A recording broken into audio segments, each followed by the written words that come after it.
too. Maybe on my iPad or something. In the beginning, yeah.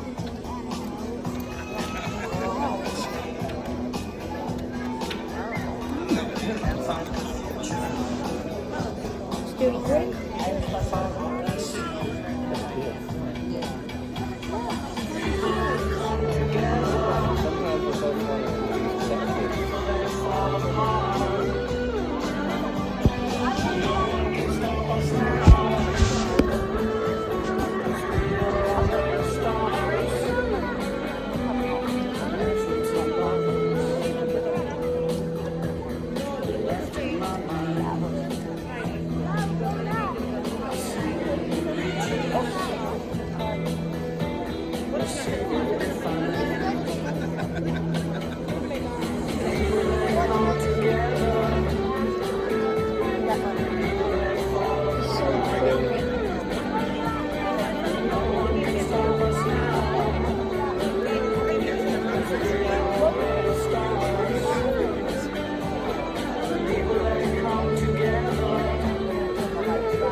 Stop it and start again? No, it's fine. You sure?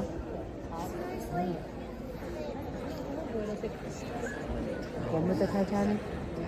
How many times are you going to show this thing? I think I don't know.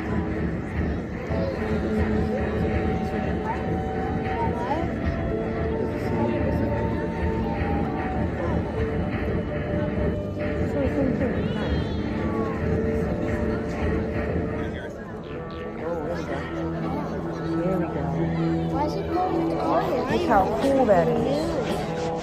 Whoa. Wow. It was awesome.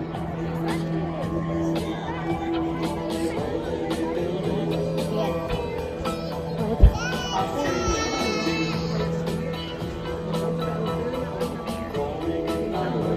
That's nice.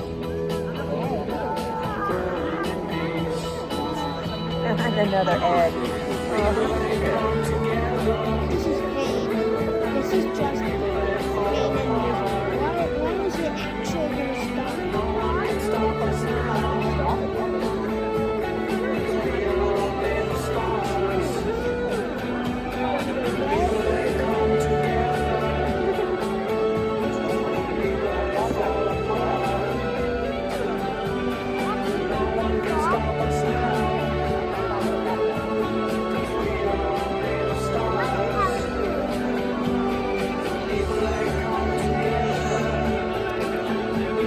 I like the red.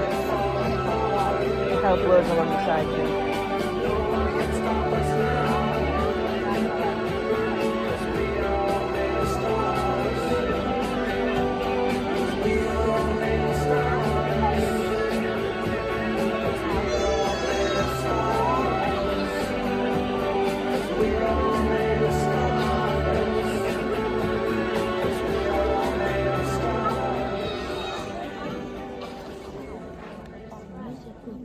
look slow and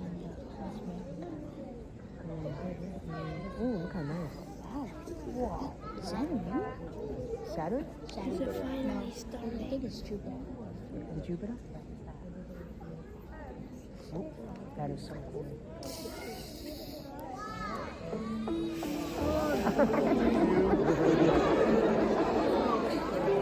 I think everybody said the same thing. Oh, you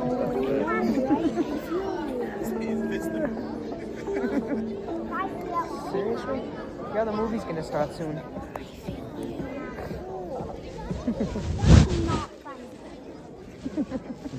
Why do you not think everybody did that? Yeah, I agree. This is not fun. Right? Like, We should just shut this off. There we go. Welcome, folks. Thanks so much for joining us here today. How's everyone doing today?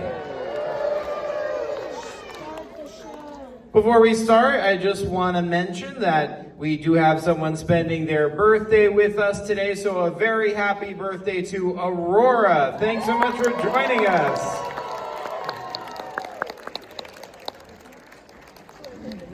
Once again, happy birthday. Thanks so much for joining us.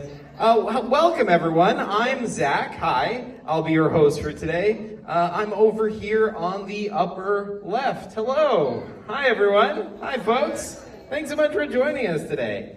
Folks, there are thousands of planetariums in the United States, but this is not only the biggest one in the United States, it's the biggest one in the entire Western Hemisphere of Earth. So go New Jersey.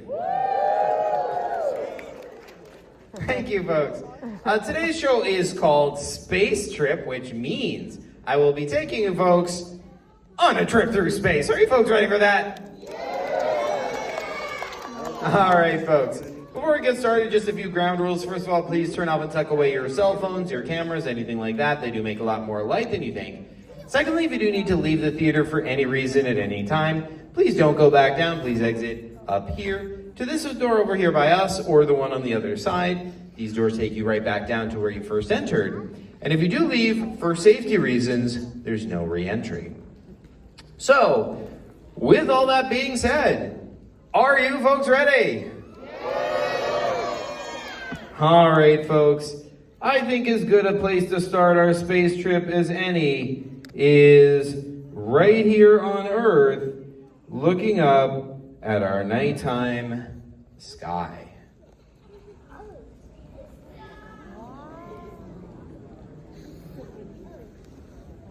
Folks, the night sky is something we've always looked up at and wondered what all that stuff really is.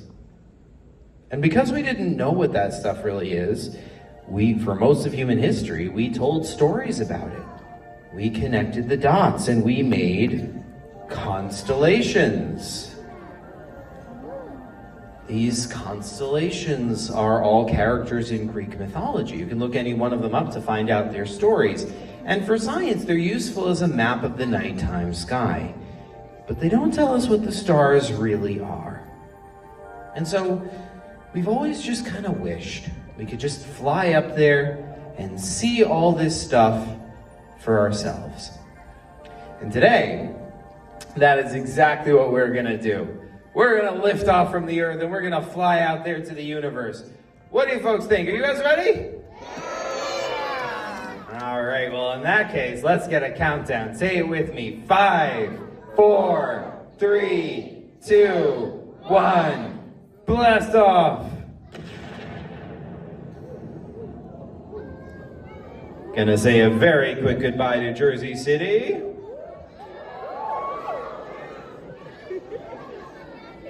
And we're gonna fly out to the universe.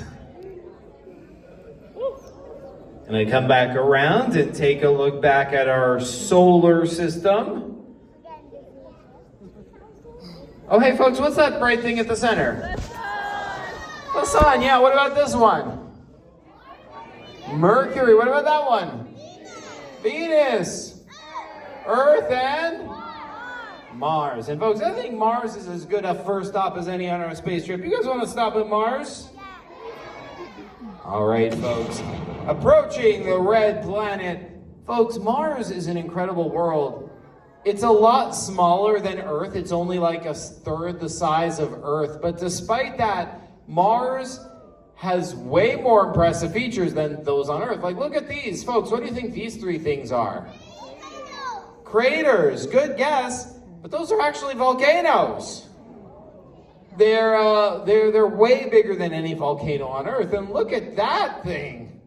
That's called Valles Marineris. It is a canyon like the Grand Canyon on Earth, only it's so long that if you put it on Earth, it would go all the way across the United States from New York to California. In some places, it's up to 3 miles deep. So this must be a spectacular place to visit in person, right? I think so. Unfortunately, no one's ever done that. No one's ever actually been to Mars. That's because Mars is really far away. To go there and to come back would take 3 years, more or less, round trip. And so, yeah, it's hard. You know, you can't just go there. You have to wait until both Mars and Earth are in the right position so they're close to each other. And even then, it takes many months to get there. But yeah, it is still our goal to land a person on Mars one day. maybe even to go beyond that. Maybe not just to land a person, but maybe to build a base one day on Mars. Or maybe even expand that and turn it into a colony where people could live and work. To be clear, no colony like this exists right now. But, you know, if we did one day build a colony on Mars, you guys know what that means, right? It means we'd have to build a roller coaster on Mars, am I right? You guys want to jump forward in time and ride a roller coaster on Mars? All right, folks, if this does make you dizzy or uncomfortable, close your eyes. It'll be over in about 60 seconds. Otherwise, feel free to hold your hands up at the good bit. This is a roller coaster ride. Here we go.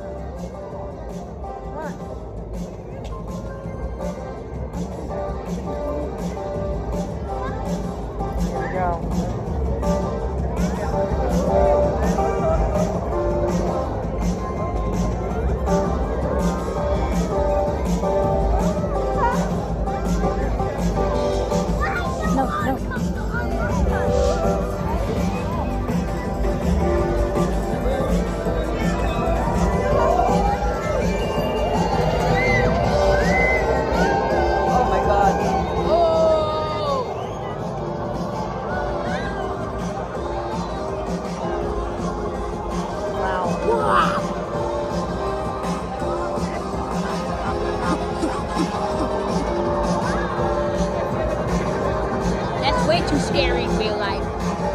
Turn up and down. Wow. I'm getting nauseous. Whoa, that's way so scary. Wow. If someone watching on the theater that they wanna see a roller coaster, you can leave. Yes. You got 40 seconds. Wow. Whoa.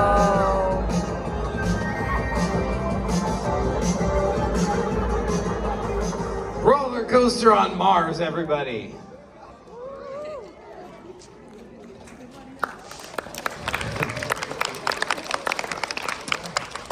Thank you, folks.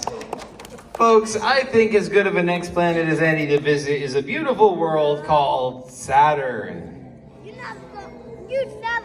Saturn's got those beautiful rings made up of millions and millions of chunks of rocky ice.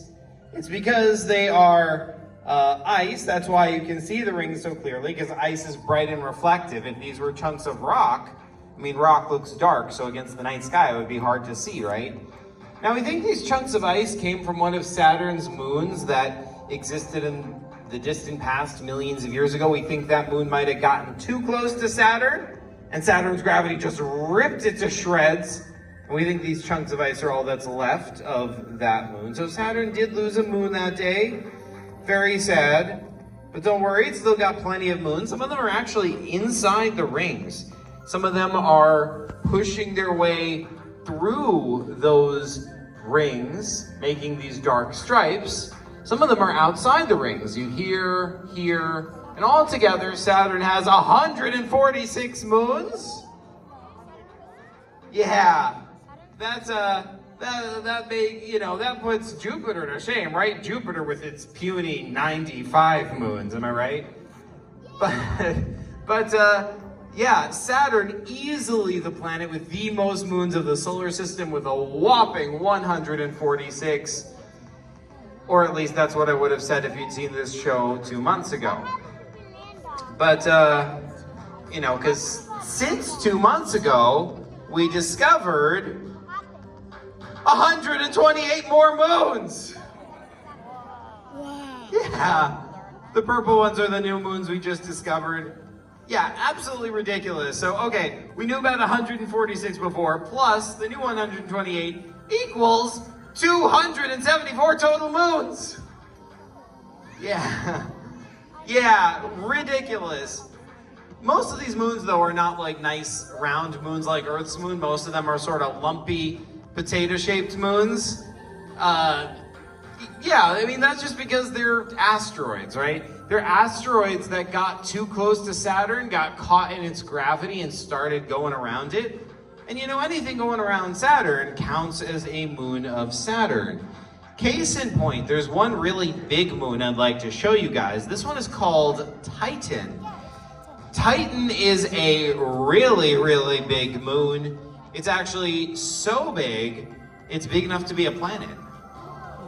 Yeah, Titan is actually bigger than the planet Mercury. If it was going around the sun, we would call it a planet. The only reason it's not is, the only reason we don't is because it's going around Saturn. And like I said, anything going around Saturn counts as a moon of Saturn. Unlike most moons, it does have a thick atmosphere. This thick red fuzzy stuff. And here on Earth, our atmosphere is what keeps the Earth warm. So you think Titan is warm? Yeah. Oh, we had a bunch of no's, we had a bunch of yeses, a lot of silent people who are wisely staying silent. Turns out, in this case, the no's have it. Titan is very, very cold. The temperature is negative 290 degrees Fahrenheit. Yeah, what do you guys think? Is that a good place for people to live? No. Yeah, I don't know about you guys. It does sound a bit chilly for me personally. But you guys know what I always say, right? That's no reason not to build a roller coaster there, am I right? Okay. All right, guys. Yeah, let's fly into Titan's atmosphere and ride a roller coaster on Titan. The thing about Titan is that there are actual lakes on the surface of Titan. Liquid lakes. They're not water, though. So here we're over one of those lakes right now. This is not water. This is a liquid called liquid ethane and methane, a liquid that doesn't freeze even though the temperature is so cold. Water totally freezes though. So folks, what do you think those mountains are made out of? Feel free to shout out your guess. Ice, yeah, it's ice. Mountains of ice. Uh-oh, here we go.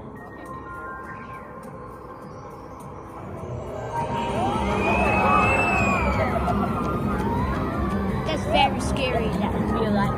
Yeah, not going in real life.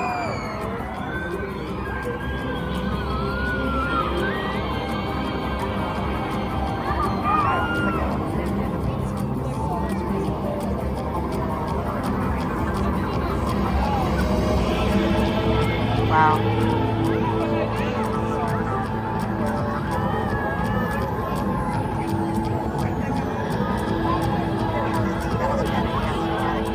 You get dizzy, just close your eyes.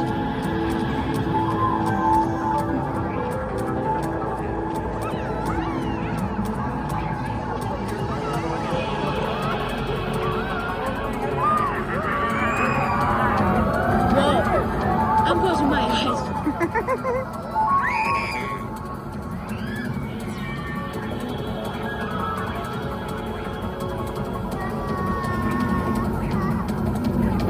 Whoa.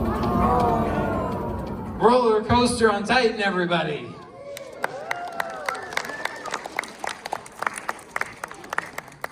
Folks, so far we've been flying all throughout our solar system, and there are so many beautiful worlds to see here, but I think it's time to venture beyond.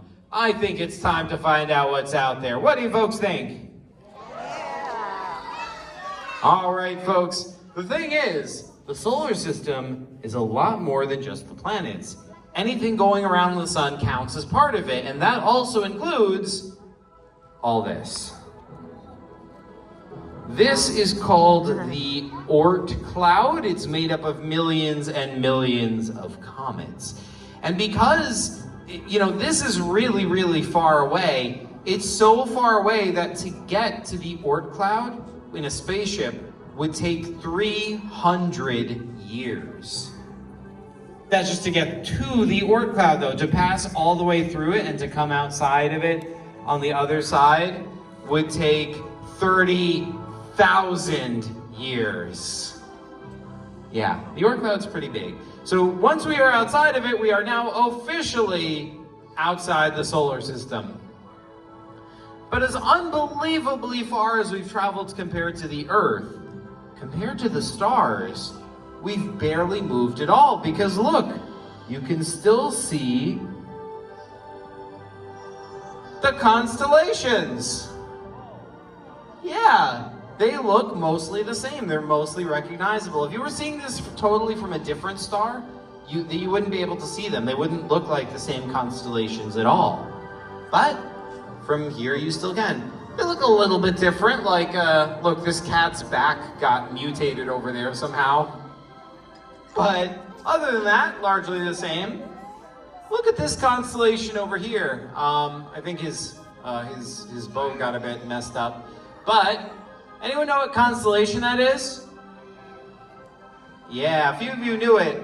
For those who didn't, hints, these 3 stars are his belt. Who is that? Orion, yes indeed.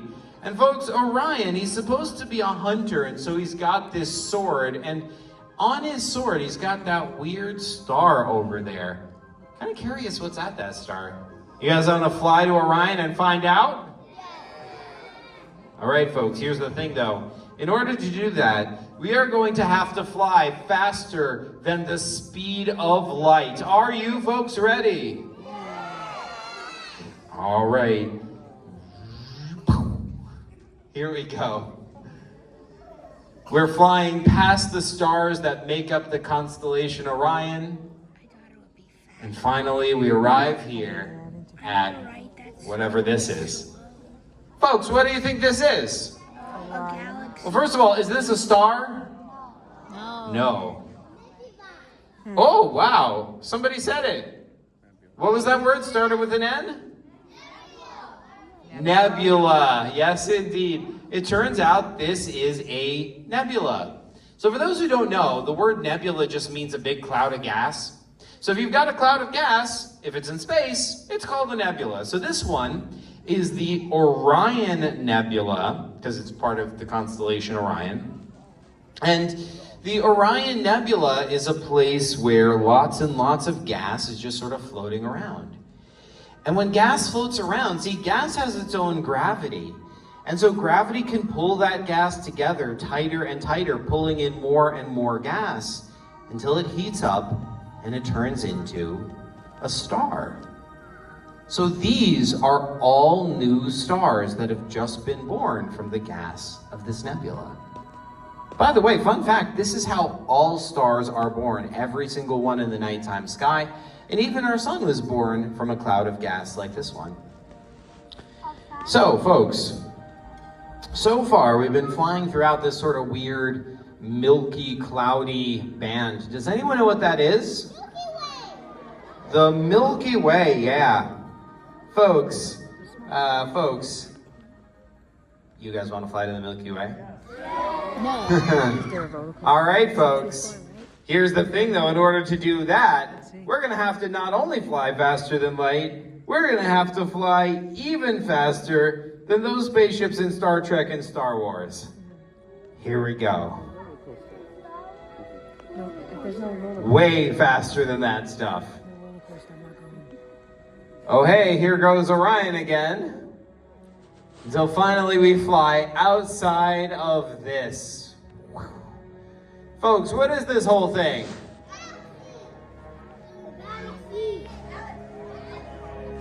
I hear some folks saying the galaxy, and I hear some folks saying the Milky Way. Well, which is it? I'm still hearing votes for both, but want to know a secret? You're both right. This is called the Milky Way, and it is a what? Galaxy. Yes, this is the Milky Way galaxy. The word galaxy means it's a really big cluster of stars. This one has, lots of stars, not just stars, but also planets and gas and dust.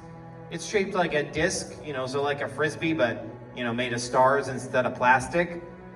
And it's got planets, gas, and dust. It's in the shape of a spiral. It spirals into the center. It's all bright here in the center because that's where a lot of stars are packed really tight in the center.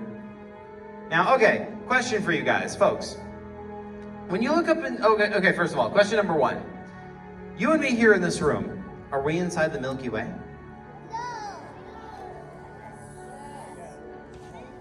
All right, sounds like most of you are saying yes. And, I hear a few no's. the yeses have it. We are indeed inside the Milky Way.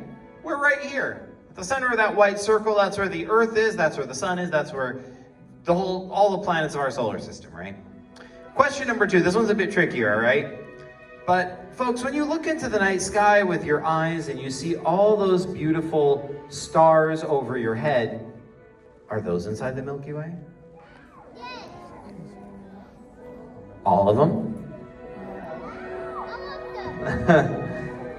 All right. What if I told you guys that not only are they all inside the Milky Way, what if I told you they're all inside this white circle with us? You guys believe me? Never. I like that. All right. You know what? Fair enough. I'll prove it to you, okay? See this red thing over there? What's that? That's Orion, yeah. That is Orion. Orion is, we never turned it off, so it's still there. Now, the thing about Orion is that Orion's a constellation, right? And the thing about constellations is that people make them. People make a constellation by seeing a bunch of stars and then just drawing lines between them, right? So, question for you. If I can't see a star, if it's invisible for whatever reason, can I make it part of a constellation? No. So if a star is too far away for my human eyes to see it, can I put it in a constellation? No. So, therefore, every single constellation people have ever made is made out of stars that our human eyes can see. So if I turn on every constellation from out here, we should be able to see how far our human eyes can see. Does that make sense? Want to try it? All right, here'll be our scientific experiment. Here we go. Boom. There it is. You guys see it? That is every single constellation human beings have ever made. That is more or less how far our eyes can see. These are all the stars that we see in our nighttime sky inside that white circle. But folks, what's all that stuff? Is that stars too? Yeah, it is. What's all this stuff? Stars. What's all that? Stars. All of this is stars. It's just that most of these stars, the vast majority of these stars, are so far away, you can't even see them with your eyes. They're too far, they're too dim, but they are stars. So altogether, Milky Way has about 250 billion stars. That's so many that, if you assume that each one of those stars has a bunch of planets like our sun does, then Milky Way would have trillions of planets. It's so big that if you got into a spaceship from Earth and you tried to fly to the other side, that would take millions of years. But, okay. I think it's fair to say that's pretty big, right? But, question for you folks. Is this the whole universe? No. Yeah, you're right, it's not. But fun fact, just 100 years ago, we thought it was. We thought this was all there is, and there was nothing else outside of that, because this was all we had discovered back then, right? This was what we called the universe when we taught about it in school. But, yeah, you guys are right, there is a little more. You guys want to fly it and see it? All right, folks.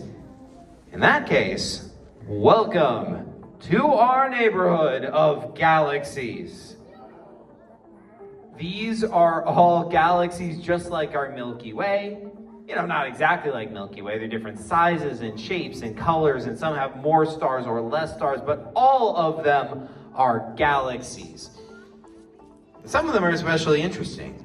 Like, look at this one. This one is nearby. It's the one inside the red circle. That's called M31, also known as Andromeda. It's a very similar galaxy to Milky Way. Here's a real picture of it taken by Hubble Space Telescope. You can see it looks pretty similar to Milky Way, right? We're sort of seeing it at an angle, but you can see it sort of spirals in towards the center. It's got that bright part at the center as well. Andromeda has hundreds of billions of stars, actually more stars than Milky Way has. It's bigger than us. And there's another galaxy I'd like to show you which is even bigger than that. So we're gonna fly to this one real fast. It's called M87. M87 is a really, really big galaxy. This one, you can see it's got this jet of gas coming out of the core of it. So whatever's at the core is really, really powerful to be able to shoot that jet, because that jet is shooting at nearly the speed of light. So folks, turns out that back in 2019, we took a picture of what's at the core for the first time, and here it is. I know it does look a bit like a fuzzy orange donut. But folks, do you guys know what this is? Black hole, yes indeed, but this is no ordinary black hole. This is a supermassive black hole. It has 6.5 billion times as much mass as our sun. And it's so big, you could fit the whole solar system inside here, even the orbit of Pluto. All this orange stuff is the stuff swirling around before it falls inside. And like I said, it does look like a fuzzy orange donut, that just because it's blurry, because this is the first picture we've ever taken. We are hoping to take more clearer pictures, however. We think every single one of these galaxies has a supermassive black hole at its core, just like that one. But okay, folks, I do just want to give you folks an idea of just how big this area is that we're looking at. Because remember, that's Milky Way, right? Remember we said Milky Way is so big it would take millions of years to cross it, right?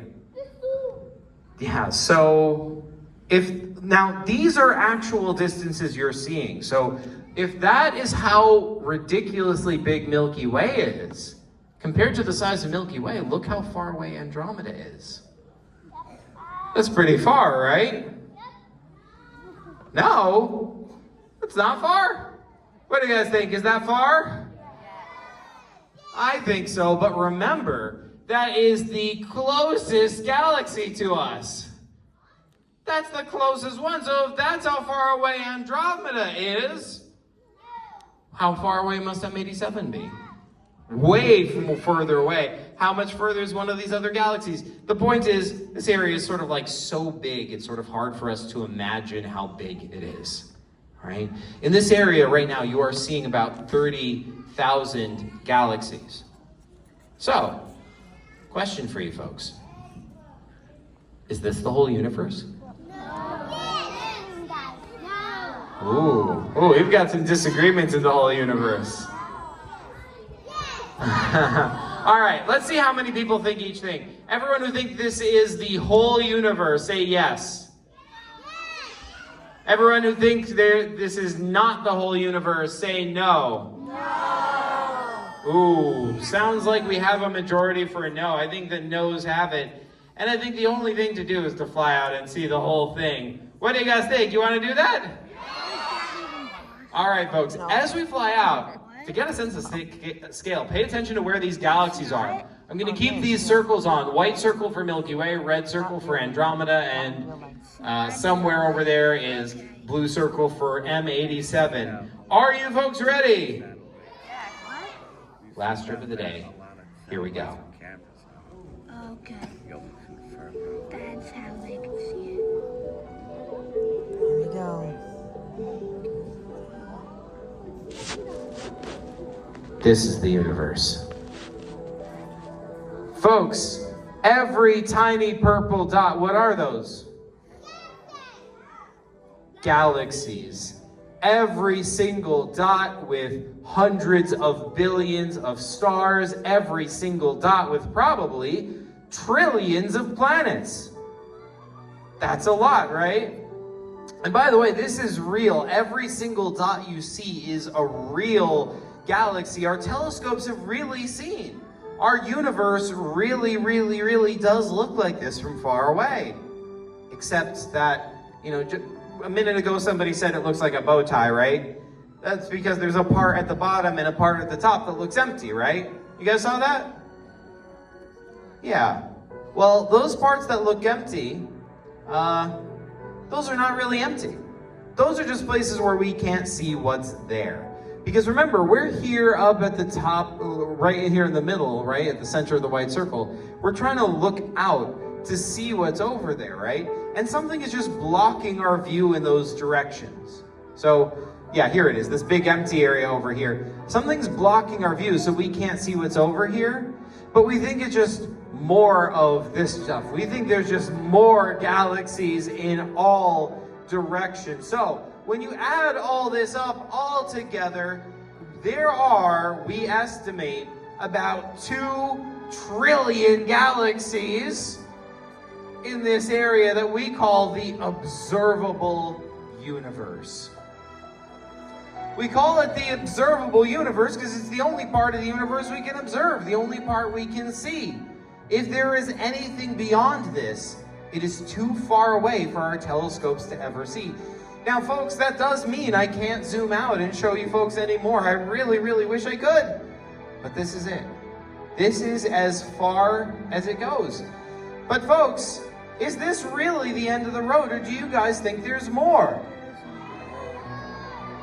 More, yeah, you know what? I think so too. And I think most scientists would agree with you too. We do think there's more. But the question is, how much more? How much further does it go? And here's the part where we really genuinely just don't know the answer to that question. We don't know how much further it goes because we can't see it. You know, some people might tell you, oh, the universe is infinite, but the truth is we don't know that.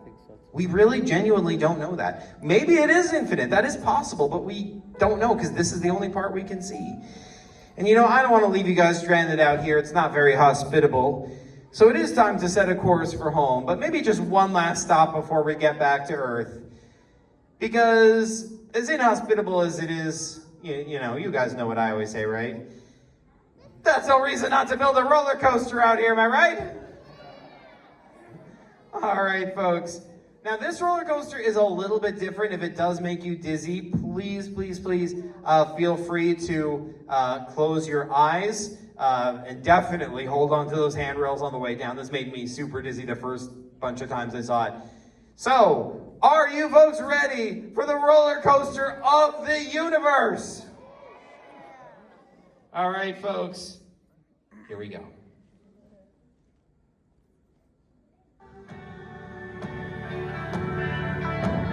I feel like that's missing something. Let's fix that. There we go.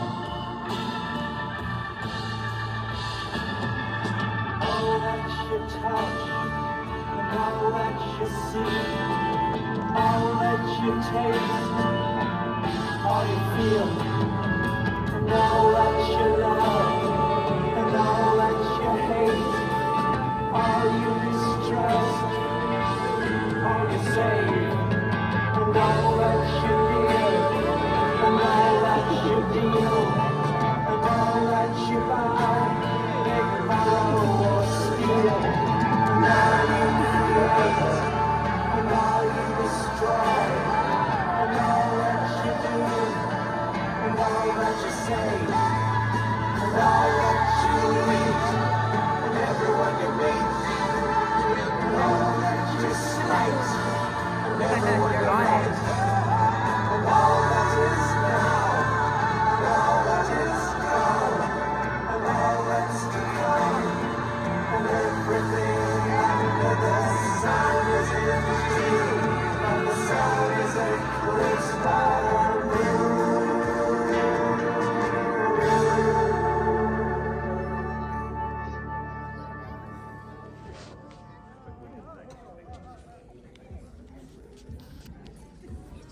Uh-oh, black hole forming. Whoa! Thanks so much for joining us for a space trip. Next up, black hole. Folks, as those lights slowly come up, please double check your seats. Please make sure you have everything, and please exit up those stairs to the exits near the top of the theater on either side.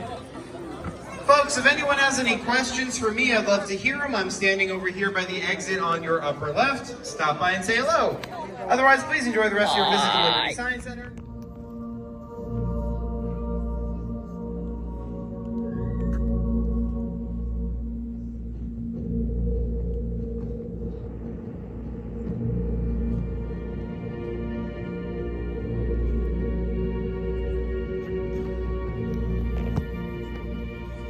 Welcome to our neighborhood. The Milky Way is just one of over 100 billion galaxies in the universe. And our sun, it's just one of over 100 billion stars in the Milky Way.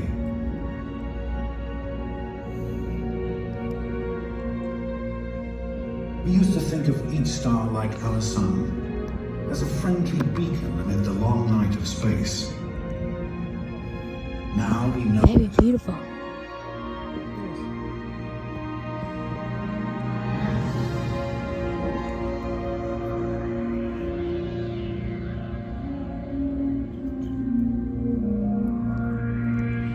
The universe wields violence beyond comprehension. Forces capable of tearing space and time to shreds. I'm Leoneson, and we're going to take a trip to the dark side, straight inside a black hole.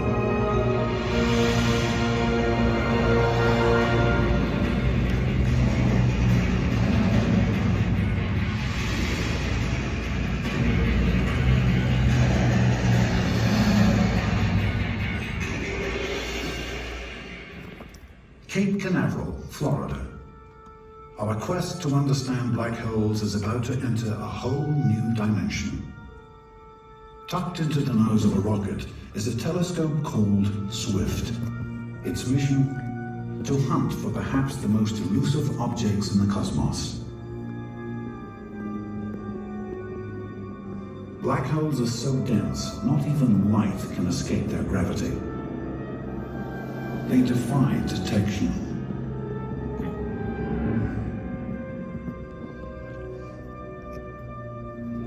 But today, hopes are riding high.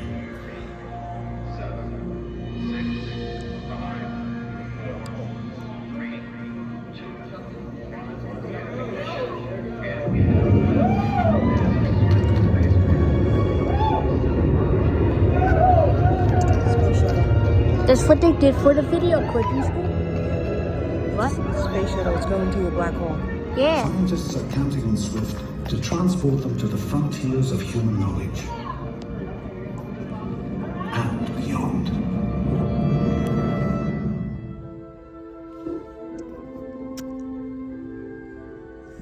How do you find something that hides in the dark?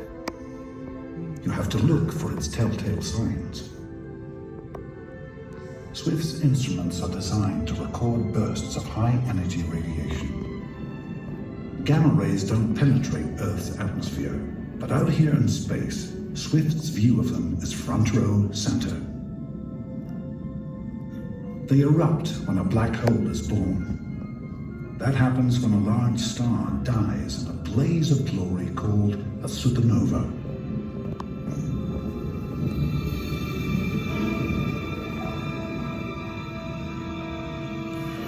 It's an explosion so powerful, it's as bright as a billion suns. What triggers that chain of events is the force that rules the cosmos. Gravity. Scientists used to think of gravity as some kind of mysterious power that objects like the sun project across space. But what if it's space itself that gives gravity its pull? That's the way one man saw it. To Albert Einstein, space is a bendable, four-dimensional fabric he called space-time.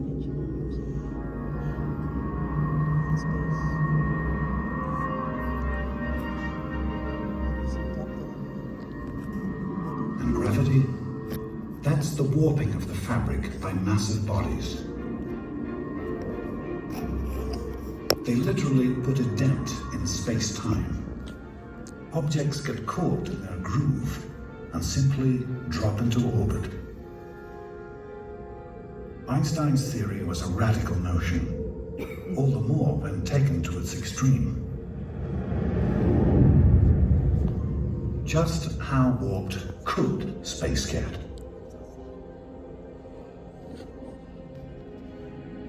Scientists found the answer in a singular class of star, more than 25 times the mass of our Sun. It's earned its name, a red supergiant.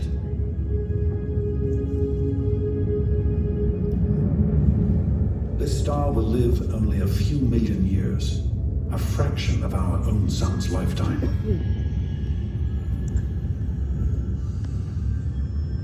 Deep inside, the crush of gravity sends temperatures soaring above 1 billion degrees.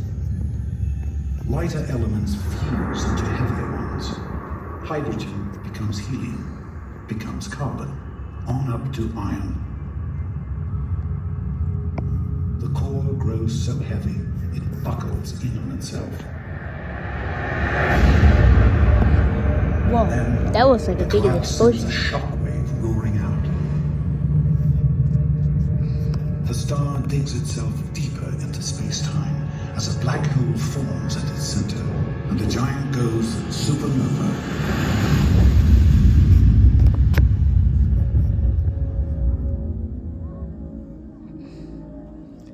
When the dust settles, what's left is a black hole, an object 1 million times the mass of Earth, but 1 million times smaller. A black hole is literally a puncture in the fabric of space-time. Venture closer, and gravity becomes a riptide.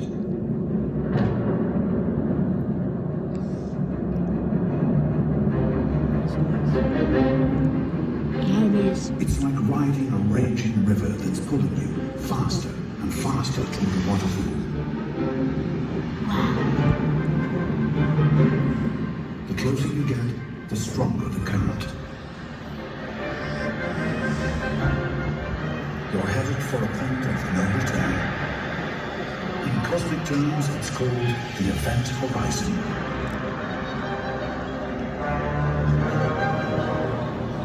Over this edge, there's no escape, not even for a beam of light.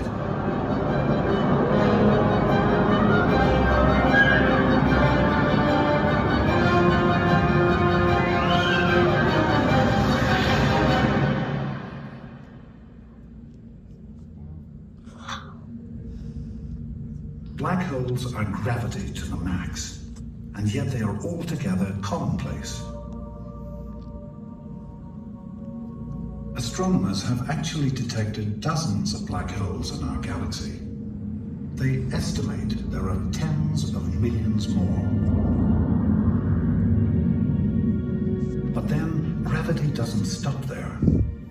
It turns out there's a whole other breed of black hole out there. Peering into galaxies beyond our Milky Way, astronomers have found that nearly every one harbors an immense black hole at its center. One galaxy steals the show. Where are we going?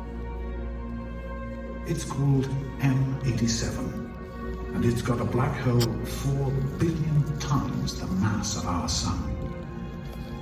It has left its signature, a powerful jet erupting out at nearly the speed of light. Where does a hole this ferocious come from? To find out, turn back the cosmic clock 14 billion years to the beginning of the universe.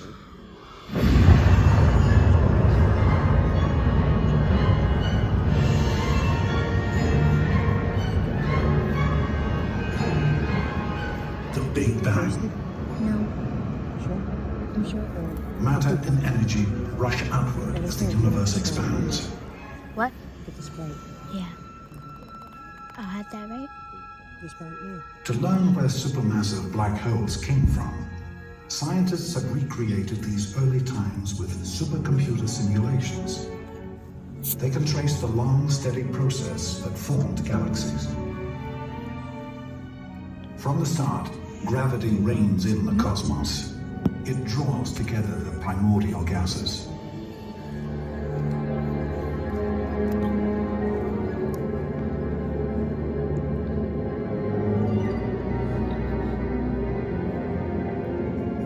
These aren't gentle clouds. As they grow more and more dense, they heat up.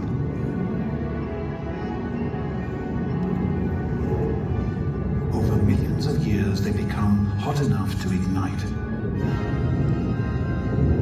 The first stars are born.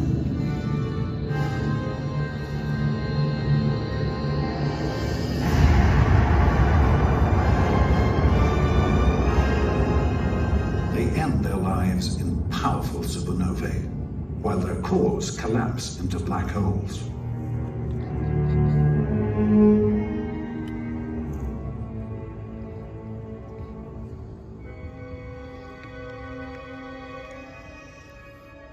Billions of years later, and across billions of light years, Swift is today scanning the heavens for these same early supernovae.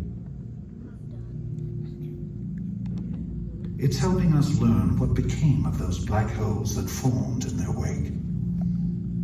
Astronomers believe some grew huge by plowing their way to the centers of their host galaxies, where they gorged on a rich supply of gas and stars. Some black holes grew larger still when they crossed paths with others.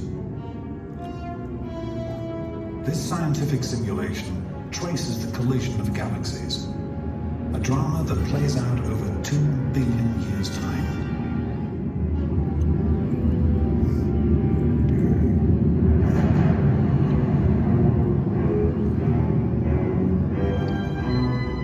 The two galaxies become one. The black holes in their centers merge into a single powerhouse of staggering size.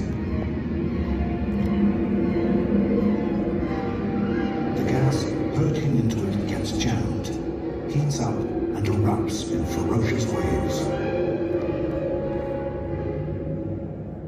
Blast waves from supermassive black holes can stretch for thousands of light years into space.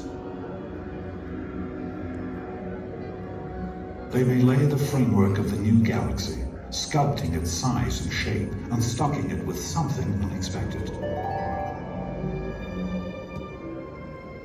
Black holes may be one of the chief ways galaxies get seeded with elements generated by stars, with carbon, oxygen, and iron, the stuff of solar systems, and us. So how did our galaxy make out of all this? Astronomer Andrea Ghez wants to know, have we got a supermassive black hole of our own? For more than a decade, she and her team have been coming to the heights of Hawaii's Mauna Kea volcano to find out. Working at the giant Keck telescope, Andrea is tracking a strange presence in the center of our galaxy. A group of stars is swirling around it, and she's clocking their speeds, projecting their orbits. Her telescope is so powerful, it can peer through the thick of the Milky Way, through 26,000 light years of cosmic dust, all the way to the stars at the galactic center. Whatever's got them in its grip, it's accelerating the ones closest to speeds of up to 3 million miles per hour. Given that, Andrea and her team calculate that the culprit weighs in at almost 4 million times the mass of our sun. Solid evidence that at the exact center of our galaxy lurks a supermassive black hole.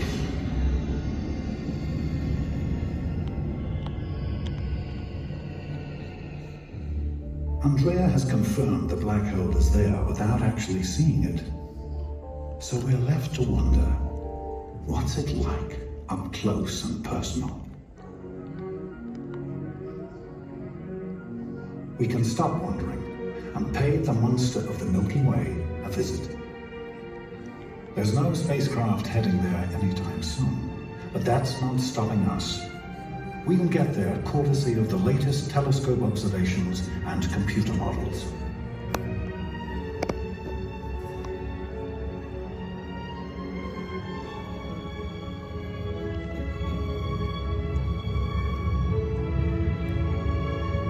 We're just leaving the suburb where we live, about halfway out from the center of the galaxy.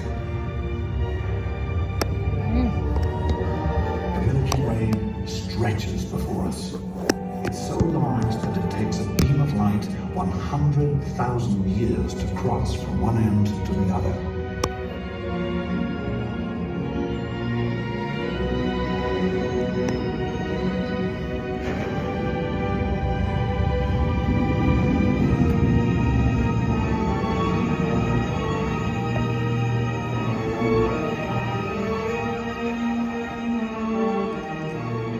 Next stop, our galaxy's central hub, brimming with stars, known simply as the Bulge. When's it gonna be over? The farther we travel from our quiet cul-de-sac, the more crowded it gets. Up ahead, it's one big traffic jam of dust, stars, and hot gas, and it's always rush hour.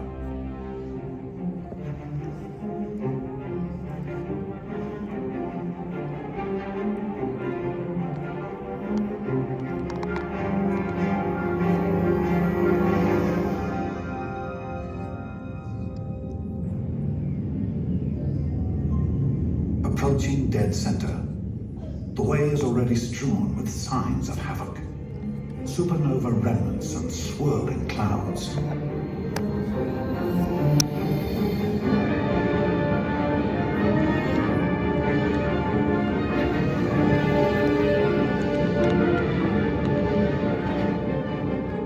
Our course so far has been charted by astronomers like Andrea. They have plotted the landmarks by how they register across the light spectrum, from radio waves to X-rays. But here, their observations reveal a no-man's land, an inner zone cleared by the voracious appetite looming ahead. A cloud of super-hot gas is swirling around it.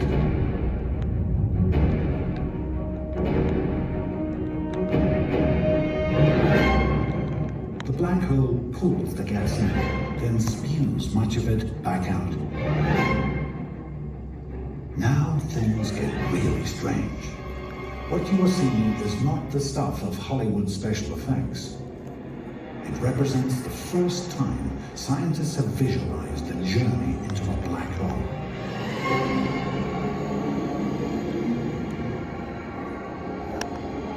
Their guide is Einstein, and what his equations tell them. Space here is so warped, the black hole acts like a giant lens, twisting the light that scatters across it.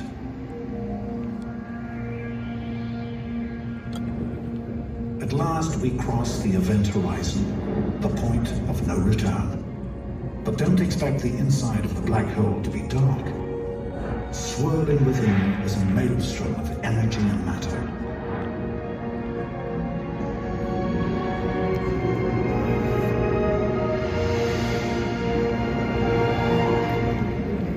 Hidden in the chaos is a single point where the black hole's mass is packed, known as the singularity.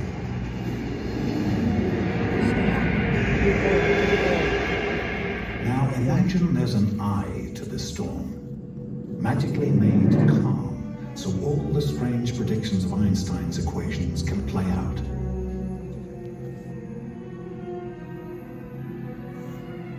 We'd be greeted by a passageway, an escape hatch in space and time known as a wormhole.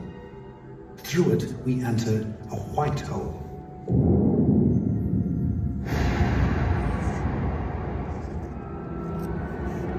Here, the same twisted logic holds in reverse. Instead of being drawn in, all light and matter are flung out. But to where?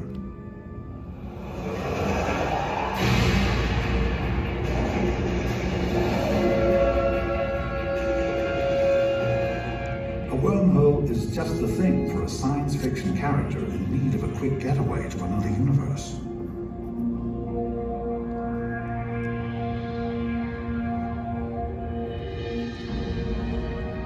Unless the truth be told, the inside of a black hole is too violent a place for a wormhole to actually form, let alone for the likes of us to venture.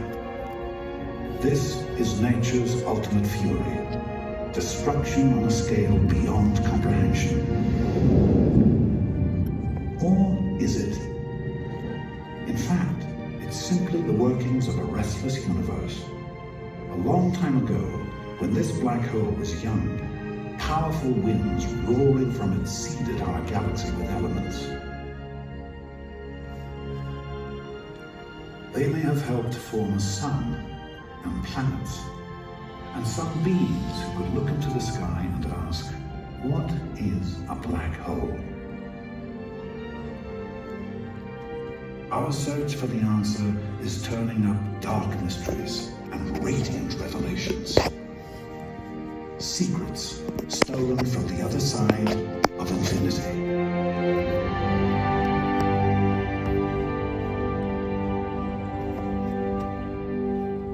Thanks so much for joining us for Black Holes.